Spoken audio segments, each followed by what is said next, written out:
सी दुकान चलाता था, हलाल कमाता था और उसके घर में सुकून था।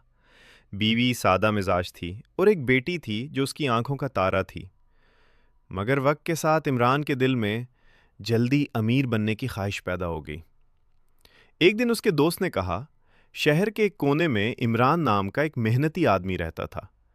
शुरू में वो एक छोटी बैंक से कर्ज ले लो, कारोबार बड़ा करो, जल्दी कामयाब हो जाओगे। शुरू में इमरान हिचकिचाया, मगर फिर उसने सूदी कर्ज ले लिया। कुरान की सख्त वईद अल्लाह ताला फरमाता है, अहल्लल्लाहुल बै व हर्रमर रिबा।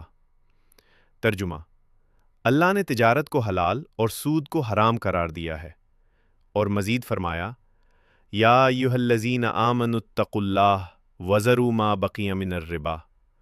तर्जुमा, ए ईमान वालो, अल्लाह से डरो और जो सूद बाकी रह गया है उसे छोड़ दो। कहानी का ज़वाल। शुरू में कारोबार चमका, पैसा आया, घर में खुशहाली आ गई।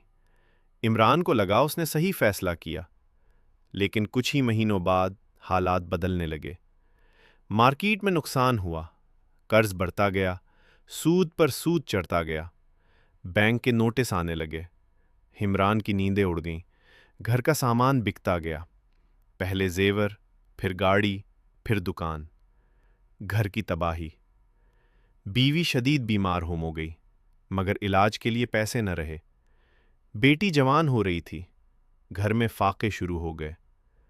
एक दिन हालात इस कदर ख़राब हो गए कि बेटी ने कहा, अब्बू, हम भूखे मर जाएंगे। इमरान टूट चुका था। गलत फैसलों ने उसे ऐसे अंधेरे में धकेल दिया जहां से निकलना मुश्किल था। हालात की सख्ती ने उसकी बेटी को ऐसे रास्ते पर डाल दिया जो एक बाप के लिए सबसे बड़ा अजाब है। वो बेटी जो कभी इज्जत और हया की अलामत थी, मजबूरियों ने उसे गुनाह के रास्ते पर धकेल दिया। हदीस की रोशनी में नबी करीम सल्लल्लाहु अलैहि वसल्लम ने फरमाया, लान रसूलुल्लाह सल्लल्लाहु अलैहि वसल्लम आकिल रिबा व मूकिलहु व कातिबहु व शाहिदैह। तर्जुमा, रसूलुल्लाह सल्लल्लाहु अलैहि वसल्लम ने सूद खाने वाले, देने वाले, लिखने वाले और गवाहों सब पर लानत फरमाई। आखिरी अंजाम। एक रात इमरान अपनी बीमार बीवी के पास बैठा रो रहा था। वो बिस्तर पर तड़प रही थी, दवा के बगैर। बीवी ने कमज़ोर आवाज़ में कहा, हमने हराम रास्ता क्यों चुना? इसी रात वो दुनिया से चली गई। घर उजड़ गया, बेटी बर्बाद हो गई और इमरान अकेला रह गया, अपने गुनाहों के बोझ के साथ। आखिरी तंबीह।